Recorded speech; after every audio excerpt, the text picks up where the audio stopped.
नमस्कार विद्यार्थियों। अपना अपनी क्लास बीए पार्ट सेकंड प्रथम प्रश्न पत्र मध्यकालीन भारत का इतिहास। टॉपिक मुगलकालीन प्रशासनिक संस्थाएं। मुगल वंश के इतिहास के बारे में और मुगलकालीन प्रशासन, मुगलकालीन शासक, उनकी नीति, उनके समय की जो परिस्थितियां थी, उनके बारे में हमने पूर्ववर्ती क्लास में अच्छी तरह से अध्ययन कर लिया था। अब जब मुगल प्रशासनिक संस्थाओं की बात करते हैं तो कुछ महत्वपूर्ण विषय हमारे सामने आते हैं जिनके बारे में हमें जानकारी करनी बहुत ही ज़रूरी है। मुगलकालीन प्रशासनिक संस्थाओं की जब हम बात करते हैं तो हमारे सामने मूल रूप से दो प्रशासनिक व्यवस्थाओं के बारे में जानकारी मिलती है।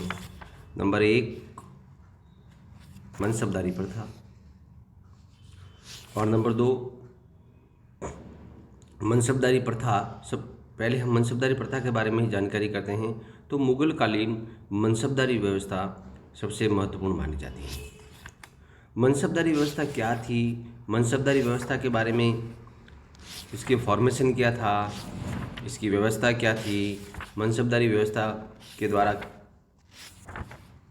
किस प्रकार से हैं वो राजस्व को निर्धारित किया जाता था, इन सब चीज़ों के बारे में हम अध्ययन करेंगे।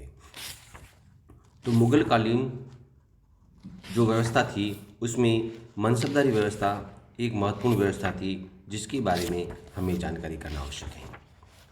जब हम मनसबदारी व्यवस्था की बात करते हैं तो हमें सबसे पहले मनसब का अर्थ समझना बहुत ही ज़रूरी है। मनसब का शाब्दिक अर्थ होता है पद एवं प्रतिष्ठा। मुगल काल में मनसबदारी व्यवस्था का मतलब था पद एवं प्रतिष्ठा, यानी कि मुगल काल में जो भी पदाधिकारी होते थे उनको मनसब दिया जाता था।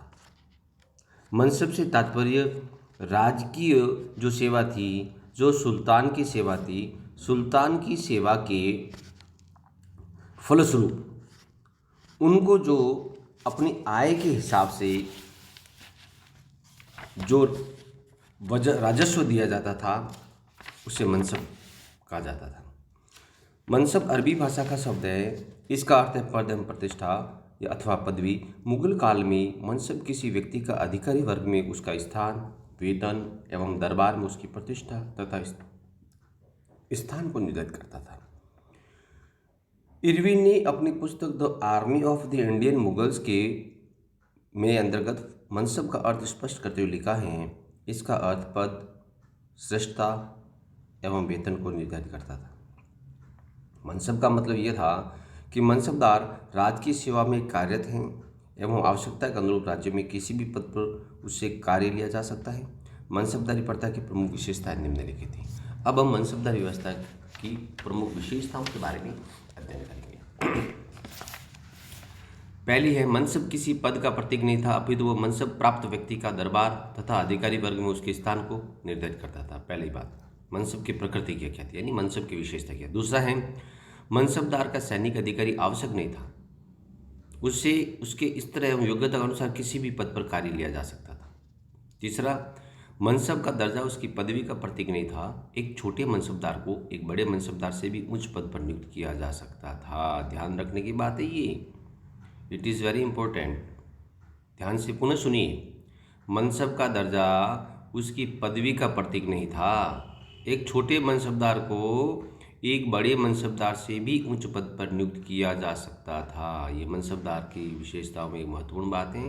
प्रिय विद्यार्थियों, ध्यान रखने की बात है ये। कई बार कथन, कारण और निष्कर्ष टाइप के कोई प्रश्न आते हैं, उनमें कई बार इन सब चीज़ों के बारे में कई बार पूछ लिया जाता है और हम फिर निरुत्तर हो जाते हैं। तो मनसबदार को कहीं पर भी है वो नियुक्त किया जा सकता था, ये सबसे महत्वपूर्ण बात थी।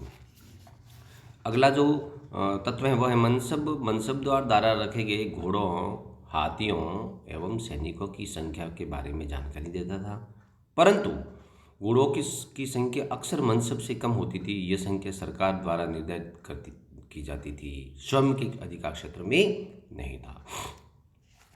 इस प्रकार से हम सामान्य रूप में मनसबदारी व्यवस्था के बारे में जानकारी प्राप्त कर सकते हैं।